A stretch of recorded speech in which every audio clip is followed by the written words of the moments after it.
It was supposed to be just another ordinary evening. James Turner had just picked up his 6-year-old son, Benji, from his after-school art class.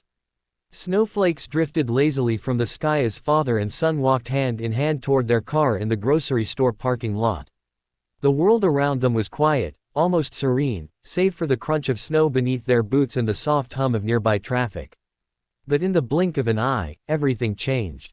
From the corner of his eye, James caught a blur of motion. A black SUV with its side door flung open, a teenage girl being dragged inside. Her terrified eyes locked with his for a single haunting moment. She didn't scream. She couldn't. Her mouth was covered. Her legs kicked uselessly as the man tried to shove her deeper into the car.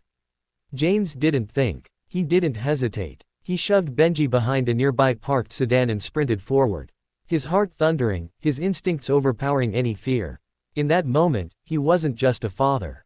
He was a shield, a savior, a man who had known pain and loss, and who refused to let another child vanish into the shadows. If you believe in standing up for what's right, in second chances, and in the quiet power of human kindness, please take a moment to like this video, leave a comment, share it with someone who needs hope today, and subscribe to Kindness Corner. Your support keeps these stories alive, and spreading light in dark places. James hadn't always been this man. Just 3 years ago, he'd been drowning in grief. His wife, Melissa, had died in a sudden car accident on a rainy November night, leaving him with a 2-year-old son and a heart that refused to heal. He was an accountant by trade, a quiet, steady soul who had always leaned on his wife's laughter to get through life's storms. After losing her, he barely held on. There were days when he forgot to eat. Nights when Benji's cries were the only thing that pulled him from the edge. He wasn't the kind of man people saw as heroic. He was just trying to survive. That night in the parking lot, when he tackled the man, forcing the girl into the SUV, something reawakened inside him. The fight was messy and raw. James got punched, thrown against the door, and nearly knocked unconscious. But when the stranger tried to flee, James clung to his leg, screaming for help until others came running. The man was arrested minutes later. The girl, pale and shaking, was taken to safety, and James, bruised and breathless, found himself at the center of something far bigger than he could comprehend. Her name was Lily, 15 years old. She'd been walking home from a friend's house when the man, a predator with a long history of violence, snatched her. She would later tell police she thought she was going to die until she saw James, until she saw someone who didn't look away.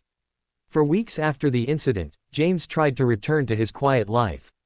But Lily's mother, Hannah, wouldn't let him fade into the background. She showed up at his house with tears in her eyes and cookies in her hands, thanking him again and again. She was a nurse raising Lily on her own since her husband walked out 5 years ago. She was strong, proud, and visibly shaken by what almost happened. As they sat at James's kitchen table that day, watching Benji chase his toy dinosaur around the floor, an unspoken bond began to form between them. 2 single parents, 2 broken stories, quietly mending each other. Over time, Lily started visiting, too. She brought coloring books for Benji and helped him with his puzzles. James noticed how quiet she was, how her eyes flicked to the windows at every sound. Trauma had wrapped itself around her like a second skin. And so James made space for her, not with words, but with safety. He'd always believed that healing required time, but he was learning it also needed people, patient, kind people who simply refused to give up. What began as occasional visits turned into weekly dinners. Hannah would bring casseroles, James would make coffee, and the kids, though years apart, found comfort in each other. There were no expectations, no labels. Just warmth in a world that had gone cold. But things weren't easy. James struggled with guilt over not doing more for Melissa before she died. Over the nights, he let Benji cry alone while he sat paralyzed on the couch. He wasn't sure he deserved happiness again. Hannah, too, had her share of pain. She blamed herself for letting Lily walk home alone that night. Her hands never stopped trembling when they talked about it. Then, one snowy evening months later, Lily spoke. They were decorating James's modest Christmas tree, Benji asleep on the couch under a pile of blankets. She looked up at James, her voice barely above a whisper, and said, "You made me feel safe when I didn't even think that was possible anymore." Those words hit him like a wave. It wasn't just about the parking lot. It was everything after the dinners, the board games, the quiet, slow rebuilding of trust. That night, after Hannah and Lily left, James sat by the window and cried. For the first time in years, his tears weren't just from grief. They were from hope. He realized he had saved a life, but he had also been saved. Spring came and with it, laughter. Hannah and James took the kids to the park together. They planned movie nights. Lily began therapy. Benji called Hannah Miss Han and clung to her when he scraped his knee. Slowly, a family began to take shape. Not one born of blood, but of choice, of kindness, and of timing so divine it couldn't be ignored. But fate wasn't done yet. One day, James got a letter. It was from the man who had tried to take Lily from prison. It was short, scrawled in shaky handwriting. He said he had seen the news report, the one where James and Hannah spoke about healing, and that something in it had made him want to apologize. James stared at the letter for a long time. He would never forgive the man. But for the first time, he didn't feel anger. He felt resolve to protect, to show Benji and Lily and the world that darkness didn't get the last word.